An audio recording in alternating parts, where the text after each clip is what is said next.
You کے میں تو ضرور آئیں گے. ایئر بلو میں جب وہاں پہ تھا تو اس وقت بھی ایئر بلو ڈیلی فلائٹ مینچسٹر آپریٹ کرتی تھی.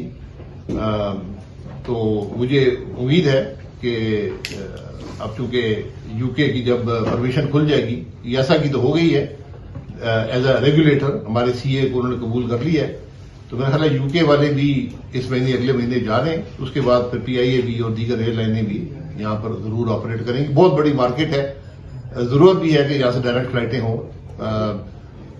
زیادہ تر ہمارے بزرگ ٹریول کرتے ہیں، ان کے لیے بڑا مشکل ہوتا ہے کہ راستے میں 4-5 گھنٹے جہاز بھی بدلیں اور ایئرپورٹ کا سفر بھی کریں.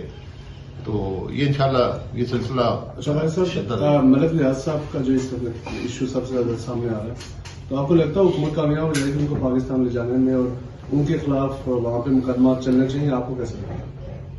دیکھیں، مقدمے ہم سب کے خلاف ہوئے، ہم سب نے مقدمے بولتے ہیں، ہم سب جیل گئے. بدقسمتی سے ہم جس طریقے سے مقدمے چلاتے ہیں اس میں اتنا شک و شبہ پیدا ہو جاتا ہے کہ انصاف کے نظام پر ہی یقین لوگوں کا اٹھ جاتا ہے. آپ نے کسی نے کوئی جرم کیا ہے، اس کو پروسیکیوٹ کریں، اس کی طرف شہادت اکٹھی کریں، اس کو کیس چلائیں، فرد جرم عائد کریں اور کیس چلائیں. ہم یہ کام نہیں کرتے. ہم ایک میڈیا ٹرائل کرتے ہیں، ہم فرد جرم عائد کر دیتے ہیں، اس سے پہلے گرفتار کر لیتے ہیں، جیلوں میں رکھتے ہیں، کیس چلتا نہیں ہے. میرے جتنی نیب کی انویسٹیگیشنیں میں نے بھگتی ہیں، شاید کسی نے پاکستان میں بھگتی ہوں، اور جو سوال وہ کرتے ہیں ان کا حقیقت سے کوئی تعلق نہیں ہوتا. وہ صرف نام ڈھونڈتے ہیں، یہ آدمی ہے، اب اس پہ کیس بنانا ہے. پہلا میرا ٹرائل 9 سال چلتا رہا. اس کے بعد 2 عمران خان صاحب کے دور میں کیس بنے، وہ 4.5 سال کے بعد کوئی وٹنس نہیں آیا، کوئی کیس چلا نہیں، لیکن ہم عدالتوں میں پیش ہوتے رہے. ہماری بدنامی ہوتی رہی کہ پتہ نہیں انہوں نے کیا جرم کر دیا ہے. اس لیے اگر ملک ریاض صاحب نے کوئی جرم کیا ہے، فرد جرم عائد کریں اور ان کا ٹرائل کریں. یہ حکومت کی ذمہ داری ہے. لیکن جس پہ آپ الزام لگاتے ہیں، جس کو ہم ملزم کہتے ہیں، ملزم اور مجرم میں بڑا فرق ہوتا ہے. جو ملزم ہوتا ہے یہ اس کا حق ہے کہ اس کو فیئر ٹرائل ملے، حقائق کے مطابق ٹرائل ملے. یہ بھی ایک واضح حقیقت ہے کہ نیب ایک کالا قانون ہے، اس کے اندر فیئر ٹرائل پاکستان میں نہیں ملتا.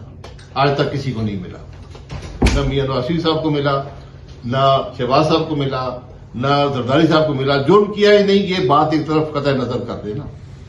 تو آج اگر ملک ریاض صاحب پہ آپ نے ٹرائل کرنا ہے، بالکل فرد جرم عائد کریں، ٹرائی کریں.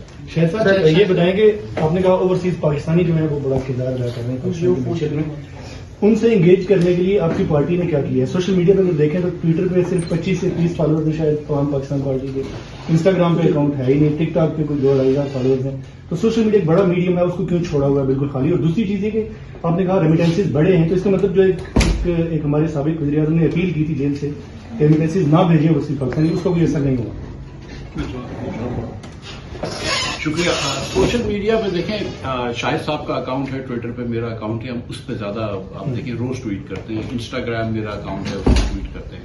اور یہاں پہ آنا، اس سے پہلے بھی شاہد صاحب آئے لندن امپیریل کالج میں بات کی ہے، ہم دونوں نے لندن اسکول آف اکنامکس میں بات کی ہے. کل آکسفورڈ گئے تھے، پرسوں سوائس گئے تھے. اس کے علاوہ اگین امپیریل کالج کے اسٹوڈنٹ سے بات کی ہے. تو یہاں پر آنا، آپ لوگوں سے بات کر رہے ہیں، ڈیووس گئے تھے. تو یہاں پر آنے کا مقصد ہی جو ہے وہ اوورسیز پاکستانیز کو ریچ آؤٹ کرنے کے لیے ہے، اور ظاہر ہے کہ اوورسیز پاکستانیز کو بھی ریچ آؤٹ کریں گے.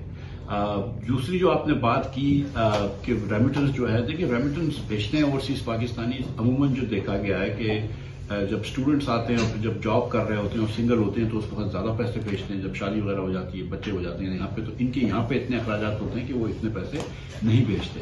لیکن سچ